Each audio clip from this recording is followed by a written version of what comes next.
ലോകത്തെ ആശങ്കയിലാക്കി Iran Israel സംഘർഷം 6ാം ദിവസവും അതിരൂക്ഷമായി തുടരുകയാണ്. കഴിഞ്ഞ മണിക്കൂറുകളിൽ ഇരു രാജ്യങ്ങളും ശക്തമായ മിസൈൽ ആക്രമണം നടത്തിയെന്നാണ് റിപ്പോർട്ടുകൾ വരുന്നത്. സയനിസ്റ്റ് ഭീകരതയോട് ദയയില്ലെന്ന് ഇറാന്റെ പരമോന്നത നേതാവ് അയത്തുല്ല അലി ഖമനയി അല്പസമയം മുമ്പ് ഇസ്രായേൽ മുന്നറിയിപ്പുമായി രംഗത്ത് വന്നപ്പോഴാണ് ഈ കാര്യം പറഞ്ഞത്. പുതിയ സാഹചര്യങ്ങളിൽ അമേരിക്കൻ പ്രസിഡന്റ് ഡൊണാൾഡ് ട്രംപുമായി ഇസ്രായേൽ പ്രധാനമന്ത്രി ബെഞ്ചമിൻ നെതന്യാഹു ഫോണിൽ ചർച്ച ചെയ്തു. ഇറാൻ നിരുപാധികം കീഴടങ്ങണമെന്നായിരുന്നു ഇന്നലെ ഡൊണാൾഡ് ട്രംപിന്റെ അന്ത്യശാസനം.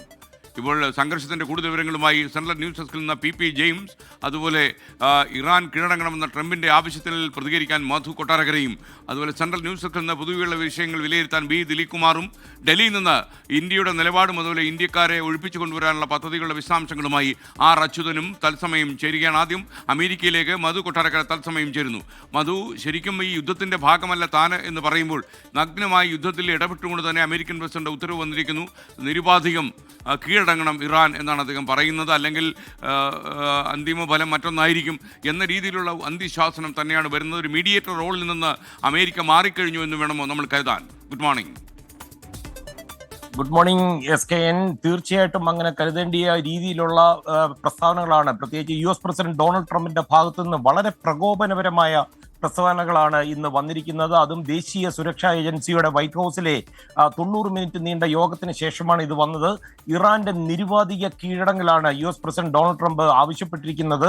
ഇറാന്റെ പരമോന്നത നേതാവ് അയത്തുള്ള ഖൊമേനിയുടെ ഒളിത്താവളം അറിയാമെന്നും തൽക്കാലം അദ്ദേഹത്തെ ഒന്നും ചെയ്യുവാൻ ഉദ്ദേശിക്കുന്നില്ല, വളരെ അനായാസമായി ലക്ഷ്യം കാണുവാൻ സാധിക്കുന്നിടത്താണ് ഖൊമേനി ഇപ്പോൾ ഉള്ളതെന്നും ട്രംപ് പറയുന്നു. ട്രംപ് പറഞ്ഞിരിക്കുന്നത് we now have complete and total control of the skies over Iran എന്നാണ്. ട്രംപ് ഈ പറഞ്ഞതിൽ SKനെ ശ്രദ്ധിക്കേണ്ടത് വി എന്ന വാക്ക് അല്ലെങ്കിൽ നമുക്കുണ്ട് എന്നാണ് ഉപയോഗിച്ചിരിക്കുന്നത്. അതായത് മറ്റൊരു അർത്ഥത്തിൽ ട്രംപ് ഇസ്രായേലിന്റെ ഈ യുദ്ധശ്രമങ്ങളുമായി അമേരിക്കയെ അലൈൻ ചെയ്യിപ്പിക്കുകയാണ് ഈ പ്രസ്താവനയിലൂടെ. ഇത് കൂടാതെ ട്രംപ് പറഞ്ഞിരിക്കുന്നത് we are not going to take him out at least not for now എന്നാണ്.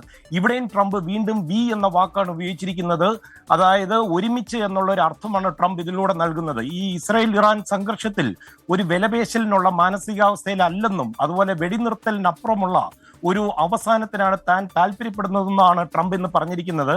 അതേസമയം ഒരു വശത്ത് അമേരിക്ക യുദ്ധത്തിൽ പങ്കുചേർന്നാൽ മിഡിൽ ഈസ്റ്റിലെ US സൈനിക താവളങ്ങളിൽ വളരെ ശക്തമായ തിരിച്ചടി നടത്തുവാൻ ഇറാൻ മിസൈലുകൾ അതുപോലെ സൈനിക ഉപകരണങ്ങളും ഒക്കെ തയ്യാറാക്കിയിട്ടുണ്ടെന്നുള്ള ഒരു ഇന്റലിജൻസ് ബ്രീഫിംഗും അമേരിക്കയ്ക്ക് ലഭിച്ചിട്ടുണ്ട്. എന്നാൽ ഇവിടെ നമ്മൾ ശ്രദ്ധിക്കേണ്ടത് ഡൊണാൾഡ് ട്രംപിനോടൊപ്പം കാനഡയിലേക്ക് പോയ US state secretary Marco Rubio സ്ഥിതിഗതികൾ ചർച്ച ചെയ്യാൻ അമേരിക്കൻ സഖ്യകക്ഷികളെ വിളിച്ചിരുന്നു. എന്നാൽ ഇറാനെതിരെ ഇസ്രായേൽ ആക്രമണത്തിൽ പങ്കുചേരുവാൻ അമേരിക്ക ഉദ്ദേശിക്കുന്നില്ലെന്ന് അദ്ദേഹം ഈ രാജ്യങ്ങളിലെ തലവന്മാരിൽ ചിലരോട് പറഞ്ഞതായിട്ടുള്ള റിപ്പോർട്ട് വരുന്നുണ്ട്. അതേസമയം നയതന്ത്ര ചാനലുകളിലൂടെ ഈ സംഘർഷം ലഘൂകരിക്കുന്നതിന് പകരം അമേരിക്കയുടെ പശ്ചിമേഷ്യയിലുള്ള ആയുധങ്ങൾ ഉപയോഗിച്ച് ഇറാനെതിരെ തിരിയണമെന്നൊരു ആശയത്തോട് ഡൊണാൾഡ് ട്രംപ് സാവധാനം പരുവപ്പെട്ട് വരുന്നതായിട്ട് വൈറ്റ് ഹൗസ് റിപ്പോർട്ടുകളും വരുന്നുണ്ട്. ഇറാനിൽ ആക്രമണം നടത്തുമ്പോൾ ഇസ്രായേലി യുദ്ധവിമാനങ്ങൾക്ക് ഇന്ധനം നിറയ്ക്കുവാൻ സഹായിക്കുന്നതിന് US വ്യോമസേനയോട് ഒരുപക്ഷെ ട്രംപ് ഉത്തരവിടുവാൻ സാധ്യതയുണ്ടെന്നുള്ള ഒരു വിലയിരുത്തലിൽ അമേരിക്കൻ വ്യോമസേന തയ്യാറായി കഴിഞ്ഞിരിക്കുകയാണ്. അതുകൊണ്ടാണ് ഇപ്പോൾ കഴിഞ്ഞ ദിവസങ്ങളിൽ ഏതാണ്ട് 30-ലധികം US ഏരിയൽ റീഫ്യൂലിംഗ് ടാങ്കറുകൾ ഈ മേഖലയിലേക്ക് വന്നുകൊണ്ടിരിക്കുകയാണ്. US പ്രസിഡന്റ് ഡൊണാൾഡ് ട്രംപിനെ സംബന്ധിച്ച് SKനെ തന്റെ അധികാര സമയത്ത് ഏറ്റവും നിർണായക മണിക്കൂറുകളാണ് കടന്നു പോകുന്നത്.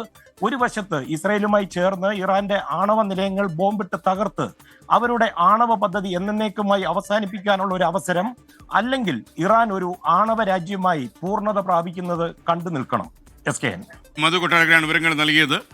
എന്തായാലും അമേരിക്ക ഇതിൽ സൈഡ് പിടിക്കുന്നു എന്നുള്ള രീതിയിൽ തന്നെ അവരുടെ ദേശീയ താല്പര്യം സംരക്ഷിക്കാൻ വേണ്ടി ഇസ്രായേലിന് അനുകൂലമായി ഇസ്രായേലിന്റെ കുടക്കീഴിൽ അമേരിക്ക കയറി കഴിഞ്ഞു എന്നാണ് മധു കൊട്ടാരക്കര തത്സമയം ചേർന്ന് പറഞ്ഞത്.